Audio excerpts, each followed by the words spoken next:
Today we are talking about car financing, how it works, how to do it, how to understand it, because I think it's one of those things that a lot of people maybe want to consider when it comes to buying a new car, but it's almost like, I don't know if it feels too good to be true is like what I want to say, but I get a bit scared sometimes when I don't understand something. I'm worried I'm missing some giant piece of the puzzle and then I'm going to get like bitten in the ass later. Like, I think this is a really good opportunity to understand everything properly. Yeah. Know how it works so that if you decide that this is something you do want to do, you're going into it with your eyes open, understanding exactly like each stage of the financing process, like what to expect. It's just like buying a house. Yeah. If you understand the mortgage process, how to get a loan, how to go through all of that, it's less scary, particularly if you've done it before. And it's also like when something, like you said, too good to be true. It's so true, because if you don't have to pay for something up front and you can put down a little bit and pay it over a long period of time, you kind of be like, okay, well, of course. But there's a lot of fine print that you need to be aware of. But even if you think about like buy now, pay later as an example. Yeah, you're like, cool, I get this dress and I only have to pay like 25% of the actual value. Of course I'll get it. But it's like, no. You have to understand what. But I was actually going to say more with buy now, pay later. When that first came out, it felt too good to be true because I just did not understand the concept of you can pay a small amount and then you actually get the product. Yeah. And I think that it's a similar, probably foreign concept with car financing, where it's like if you've never done it or no one's explained the fine print, you're just like, oh, too hard basket. So the point of today really is just to explain how it works. It's like with anything, if you're not paying the full price up front before you get the thing, then there's a catch.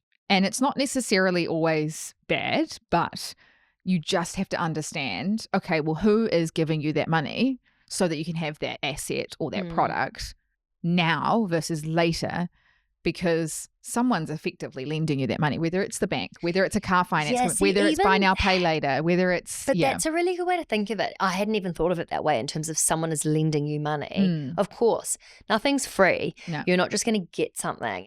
There's always going to be a trade-off, and you just have to decide if, for example, a car financing situation, or you really want a car for whatever reason, and like you do want it sooner rather than later, this could be a really good opportunity to do it. But you just need to understand the financial consequences and what follows on from. And that's kind of what we're going to be breaking down today. Yeah, because a car is one of those, it's a big purchase for a lot of people. And so the way that you pay for it can actually have an impact on your financial situation, whether you pay it all up front in cash, you save up, you're like, and this is the most common way, you save up, say the car is, $10,000, you have to save that full amount, which means you might not be able to get it for a while. Or the other way is through car finance, where you pay a little bit less upfront and you pay it off over a certain period of time, but you get the car straight away. And also, one of the things I was thinking about when we were preparing for this episode was let's say you want to buy a car that's $60,000, having $60,000 in cash, just sitting there ready to go. Like it's quite a lot of money, and you have to weigh up, like, does it make sense for me to put the full amount to buy it upright? Yeah, upfront, or does it make more financial sense to have a certain amount that I pay now and then pay it off over time? Because you might actually get better returns having the rest of that, say $60,000, in different assets. But you just have to understand what your trade-offs are. So we're going to run through that today. Yeah. So can we start then with what actually is car financing? Like a really simple definition. It's not that... Is it not that exciting, is it, car finance, but it is when you are borrowing money from a lender, and so they're lending you money to purchase a car. So it could be you're borrowing money off the car company itself. It could be the car company has got a partnership or relationship with a finance company that's lending you the money. But it's all about like not paying the full price up front, and you're paying it back in installments with interest. So you're paying back the price of the car plus interest, and that's usually like weekly, monthly. But the key thing is that you are paying interest, because the person or the company lending you the money is taking a risk. You could take that money and fly to Honolulu. I know. You could take the car and chitty bang bang over the ocean to a different country. It's like borrowing like if you borrowed my shoes for a party. Which I did in the weekend. You did, yeah. They actually were a bit small. I sadly couldn't wear them. I was quite sad about it. Yeah. They're really lovely. And I Yeah. put them on and I thought, fun, cute. But then there was a little bit of the back of my heel hanging off there. And I thought, not a good look. Well, that's like, I am taking a risk that you're going to return those shoes to me with some flowers. Yes. As the interest. Yeah. Good to know that's what you're expecting. But that's essentially what car finance is. It's like, I'm taking the risk that I'm going to lend you this, but you're going to give it back to me eventually. And what I'm lending you is the money to purchase the car. Is it often the car company that lends you the money, or is it often a third party? There is a third party usually behind it that, the car companies are made to sell cars, but they appreciate that there is some people out there that can't afford to pay the full amount up front. So therefore they're like, you know what? We've got our friend over here, finance company 123, that provides finance for our customers. They've got a really good deal going. The key thing with Lexus is they have their own finance company. So can you explain, what do you mean? So as in they've got their own finance company within the Lexus company. Yeah. Oh, yeah, right. Yeah. I see. So it's not like they're outsourcing to finance company 123. I feel like that feels a bit safer to me. Like I quite like the idea of it all being in-house because it's in everyone's best interest that. Well, it's also easy for you. You're dealing with one company, right? Yeah. Yeah. One reputable brand. So essentially, car financing is kind of like Afterpay in a way. So like, let's say I wanted to go and see Olivia Dean live in concert. Oh, I just bought tickets. Did you? Yeah. Damn, I missed out. So we had this workshop. We had 400 people attending, and I said to my partner, you have one job this morning. I'm going to be on the live, so you have to queue up to get tickets. It goes on sale at 10 a.m. We finish at 10 a.m. I'm not going to be able to make it. The first thing I did after the live was I called him and I was like, where are you? What have you got them? Like, he's like, I'm in the queue. I was like, okay, I'll log on too. I got them straight away. Of course you and did. had been in the queue for half an hour. What an overachiever. And I was like, you had one job? Haven't you already been to see her in like a year? Was she that Honestly, good? she's, yeah. Oh, God, okay. I'm her number one fan. I dance around the house. Do you? The man I need. Yeah. Lady, I love her. I don't even know. Yeah, she's so good. Anyway. And her fashion and her dancing, oh, so she's just, good. There's not many singers that I look at. I'm like, you're so sexy. Yeah. She has this fan whenever she performs. So here is like. Is that why she always looks so? Oh, yeah, that's genius. Genius. If I ever got to be a multi-million-dollar singer, I would do exactly the same. Cool. Anyway, car finance. So basically, car say I was trying to get a ticket for her. Yes. The difference would be if I was using car financing for my live and dent, obviously that's not a thing. But let's say it would be like either buying it outright, having the ticket, saving up the money to purchase that ticket outright. Yeah. Or if I was using car financing, again, clarifying, not for my Olivia Dean ticket, but for the context of this example, it would be like, okay, I've only got $20. The ticket is $120. Yeah. I'm going to put $20 down now. You give me the ticket so that I don't miss out. And then I pay off the extra $100 over the next year. Or it's like, imagine I am finance company 123. You come to me and go, Vic, I don't have enough for this Olivia Dean ticket.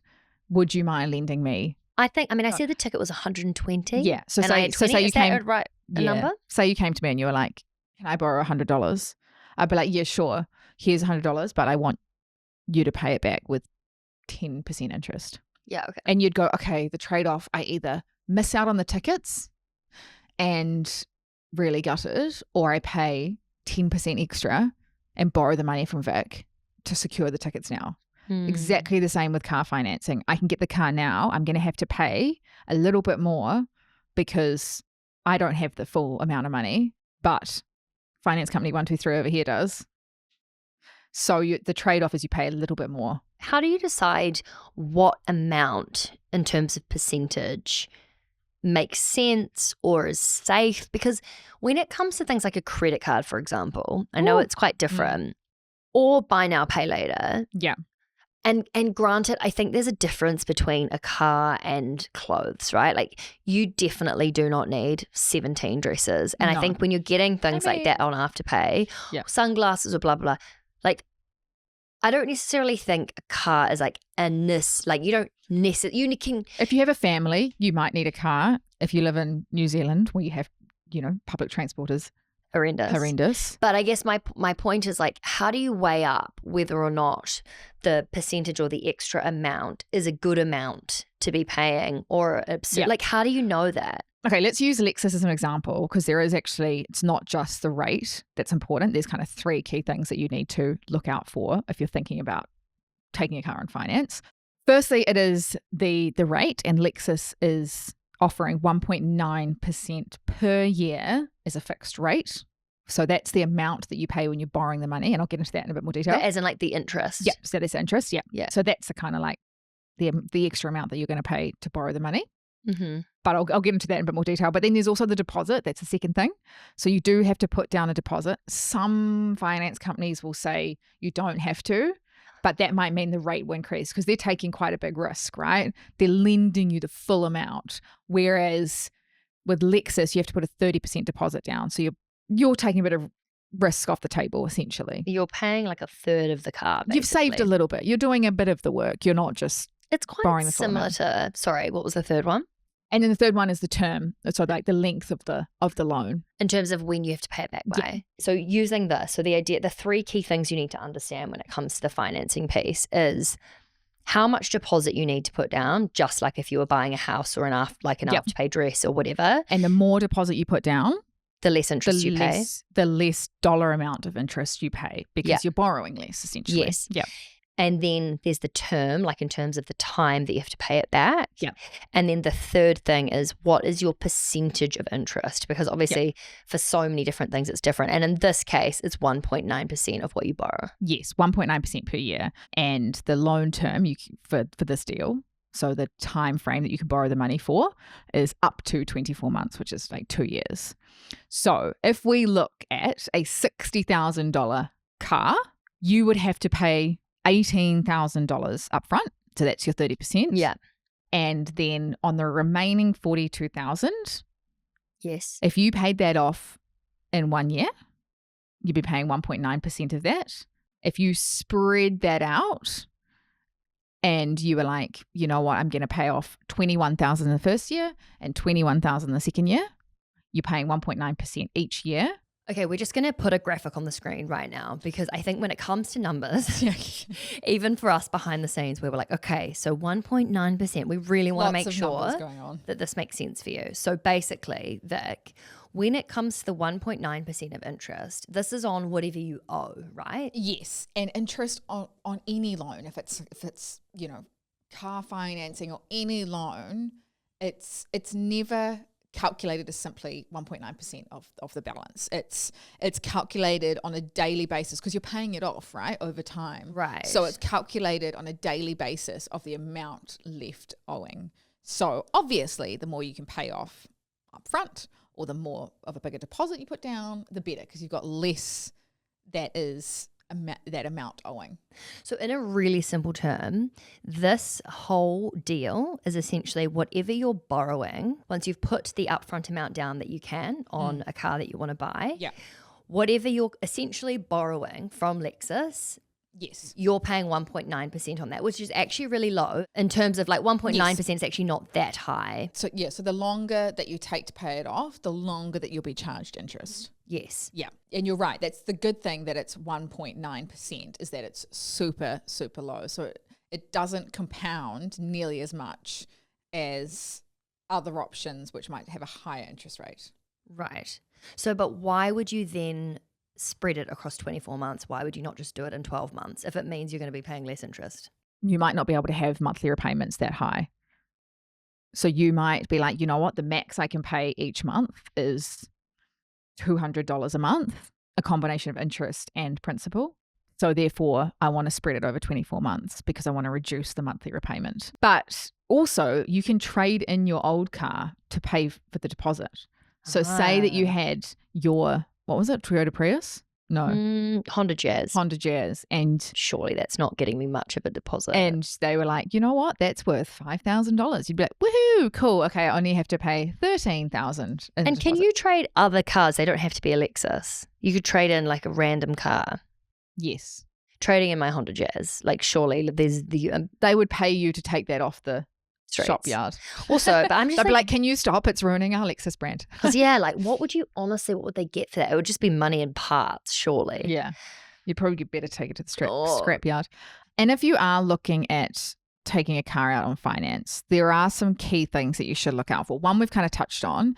Any offers where there's like zero deposit, that might sound really attractive, but you'll often be paying higher interest rates because they're taking more of a risk, right? You're not putting any money down. You're borrowing like the full 60,000. So just be aware if they're like, oh my God, zero deposit, there's a catch. But it's more like, I guess it's the percentage that, because I also feel like having a fixed rate of interest, for example, this deal, 1.9%, I feel safe knowing that it's fixed, you know, like I think as soon as you have like floating interest rates and 0% deposit, like there's so many variables and things that it's just like, you have to understand how having whatever percentage deposit affects the amount you then pay. You really need to understand how the two are like correlated. There is also the option where you can borrow the money.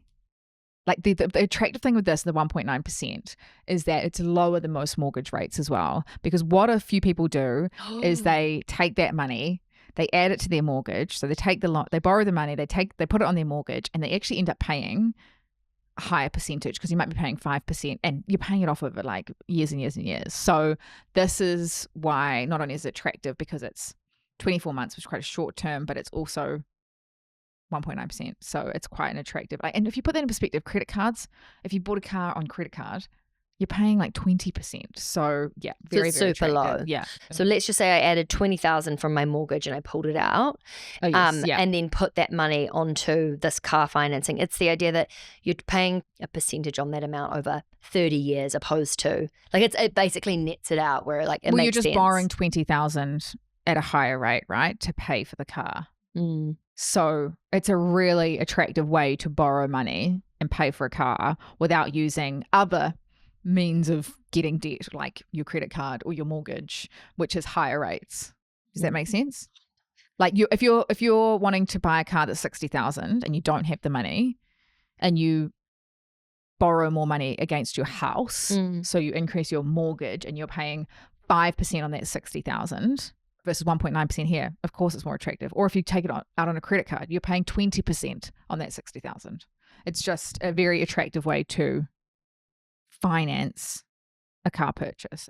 But are you basically saying if you borrow money to put towards the deposit of a car, because the Lexus deal is so low in terms of 1.9%, and no, I'm saying so if you decided not to take this deal and you were like, you know what, I still want a $60,000 Lexus car, but you don't have any of that money, or you do have the deposit, but you're still missing that 42,000. You can borrow against your house, increase your mortgage, but then you're paying 5% on that. Oh, I see what you mean. Yeah. Sorry. So you're saying like I'm not intertwining the two. Right, two separate. Yeah. Right. Sorry. But the last thing is to remember, this is why we talk about having like good credit scores.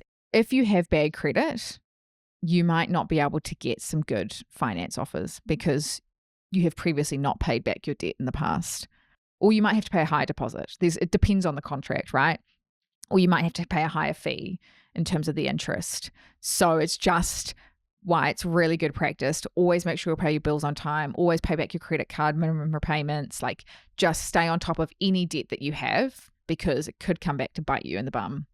So is it the exact same if you go You're just into a higher risk person, so they want to cover their bases, right? But it's almost like if you go and get a new phone.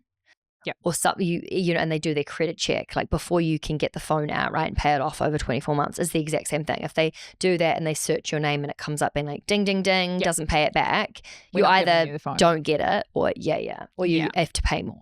It's the same concept. 100%. Yeah, you're just a little bit of a high risk human. Okay, and then what does the future value of the car look like? Because we know that cars generally depreciate over time. Yeah. If you're paying something back over, say, 2 years, what does it mean it's like worth in 2 years? Like, how does that work? Yeah, technically cars are not good investments, quote unquote, because they depreciate in value, like you just said. But we need them, right? We need them to get around. And so the key thing with this deal, and one thing you should always ask if you're taking car out on finance is there kind of like a future value guarantee, or like, is there a price set at the end of the term? So after the 24 months that you're guaranteed to sell your car for. That's quite cool. Yeah. And then you can also start again and trade that car in and create that as a deposit for new finance. Okay, got it. Yeah. So yeah, Lexus lets you lock in like that guaranteed future value when you set the contract. So you know what your car is going to be worth in 2 years' time, which is actually quite good having that. If you're planning financially and you want to know, okay, cool, my car is going to be worth $20,000 in 2 years' time. I can use that as a deposit and get a newer car and go on to a new finance deal. And you can kind of have these like rolling. I think what it does is it makes you start to think about the car financing and the value of your car in a different way, because it's like when you buy a car outright, you say you buy it for 60 and then in 2 years it's worth 40 or whatever. Yeah. I think that can be really hard to wrap your head around. Whereas if you're like, okay, I love Lexus and I want to stick with them and this is the brand that I want to be with, my car is costing me X amount per month. Yep. And then I know if I go and have a similar value car in 2 years' time, it's going to cost me this amount per month. Rather than thinking of it as like an asset that's got a total value, you're way more aware of like what you're paying each month, which I think it's almost just like a mindset shift, which is quite an interesting way to think about it, because often cars, it's like a once and done situation. But in this, because you can then use the car to trade it back in again, you kind of could look for 10 years of like how much you're paying for your car in a way and understand it month by month. And it's good if you're self-employed, right? Because you're like, you can write off those expenses in your tax return and stuff. So all those monthly repayments, you can actually recoup. But just to kind of summarize, we talked a lot of numbers, is that like if it's done smartly, you're asking the right questions and you know the numbers. And I think that's the key thing, right? Don't be afraid if you are having these discussions with Lexus or any other car company or finance company. If you do not understand the terms and conditions, ask the questions. If you don't know what a 1.9% fixed finance rate means, ask. And I think even after listening to this, if you still have questions, don't be afraid, because the whole point here is that they want to be able to help you and make it make sense. The last thing you want to be doing is committing to anything, car financing or anything else, without understanding what you are committing to. So I think that is so, so key. Yes. Any contract to do with money, make sure you understand every single word of it. Yeah. No matter if it's car, mortgage, stock market, literally shoes, anything else. Anything. Yeah. Okay, cool. Thank you for explaining. And also thank you so much to Lexus for this deal. For anyone that's interested in finding out more, I'm assuming wherever you're watching, listening to this, you can get in touch with them if you want to take the deal up or if you have more questions. And I'm really looking forward to getting my shoes back and my flowers. Yeah, I'm also really looking forward to getting back to New Zealand and being able to drive a Lexus again. God, it was good. Thanks, Lexus. Okay, thanks, Bye. Lexus. Bye.